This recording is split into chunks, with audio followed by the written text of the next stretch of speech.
Assalamualaikum warahmatullahi wabarakatuh. Saya Trisna Anggraini, NIM 1930604079, Mazhab 3. Di sini saya akan menjelaskan materi bab 8 dan 9. Bab 8, penulisan pesan persuasif. Perencanaan pesan persuasif. Pertama, analisis audiens. Penyampaian pesan bisnis secara persuasif yang terbaik yaitu dengan cara menghubungkan suatu pesan dengan minat dan hasrat audiens. Mengirim pesan harus mengakomodasikan berbagai perbedaan individual.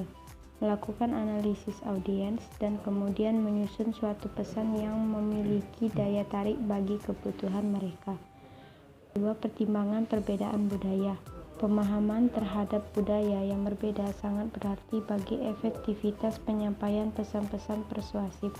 Hal ini mengingatkan bahwa cara memberikan persuasi untuk budaya yang berbeda akan berbeda pula.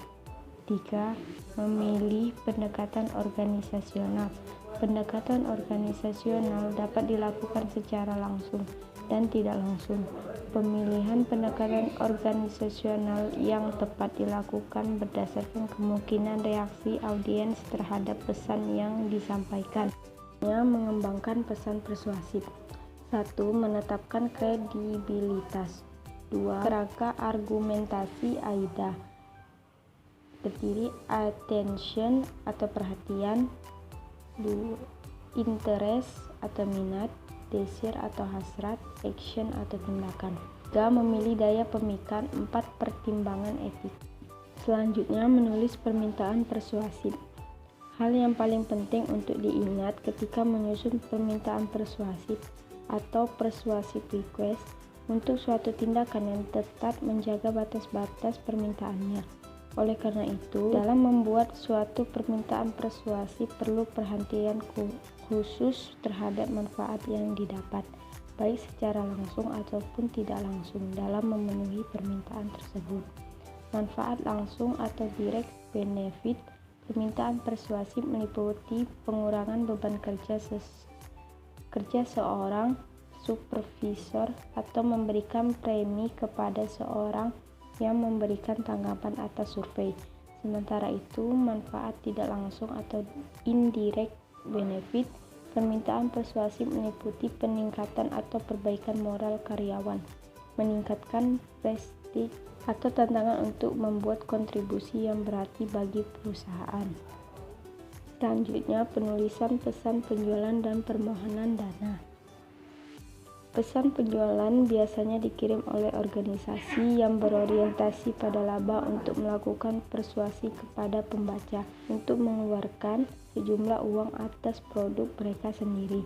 Sementara itu, di lain pihak, pesan permohonan bantuan dana biasanya dikirim oleh organisasi yang berorientasi non-laba untuk melakukan persuasi kepada pembaca untuk memberi bantuan dana atau lainnya kepada pihak lain. Bab 9. Penulisan direct request. Pengorganisasian direct request. Pengorganisasian direct request dilakukan dengan menggunakan pendekatan langsung, di mana pada bagian awal disajikan ide pokok yang diikuti dengan fakta-fakta yang secara rinci, selanjutnya diikuti dengan suatu pernyataan keramahan dari tindakan yang diinginkan sebagai penutup.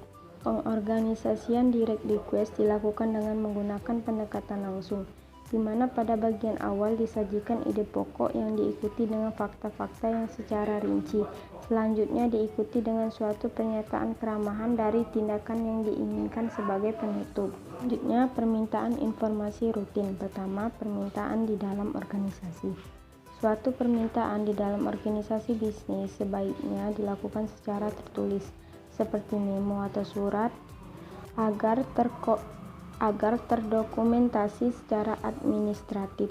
Pengiriman memo dapat dilakukan antara pimpinan dengan karyawan, antara pimpinan dengan supervisor, atau antara supervisor dengan karyawan. 2. Permintaan dari luar organisasi.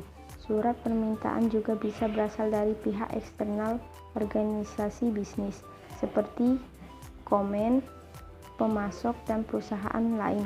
Selain surat-surat dikirim ke luar organisasi bisnis untuk memperoleh berbagai informasi penting, seperti informasi produk baru, katalog buku-buku terbaru, keinginan untuk menjalin kerja sama bisnis, keinginan untuk berlangganan koran, tabloid, atau majalah. Selanjutnya, menulis direct request untuk aduan. Pertama, pengembalian barang yang sudah dibeli atau permintaan uang pengembalian seharga barang tersebut atau refund. 2. Permintaan pengiriman barang yang baru sesuai yang dipesan. 3. Penggantian sebagian atau seluruh bagian yang rusak. 4. Perbaikan gratis. 5. Pengurangan harga karena cacat atau kerusakan produk. 6. Pembatalan atas sesuatu pesanan produk. 7. Pembetulan atas kesalahan penagihan produk. 8. Koreksi atas kesalahan dalam nota pembayaran. 9. Penjelasan atas perubahan kebijakan atau proses. Selanjutnya, surat undangan, pesanan, dan reservasi. Pada umumnya, pendekatan yang digunakan dalam menyusun surat undangan, pesanan, dan reservasi adalah pendekatan langsung. Pertama, surat undangan. Dalam penulisan surat undangan digunakan pendekatan langsung. Ide pokok dalam paragraf pertama berisi undangan. Selanjutnya diikuti dengan penjelasan yang lebih rinci tentang ide pokok di awal surat tersebut, dan diakhiri dengan penutup yang berisi suatu harapan atau tindakan yang diinginkan serta ucapan terima kasih. 2. Surat pesanan dan reservasi. Surat pesanan paling tidak mencakup 3 komponen penting, yaitu rincian apa yang Anda pesan, bagaimana pengirimannya, dan bagaimana cara pembayarannya. Kemukakan secara jelas kuantitas atau jumlah produk yang Anda pesan, ukuran, warna, style, harga pembayaran, lokasi pemesanan, tanggal. Selanjutnya, permintaan kredit.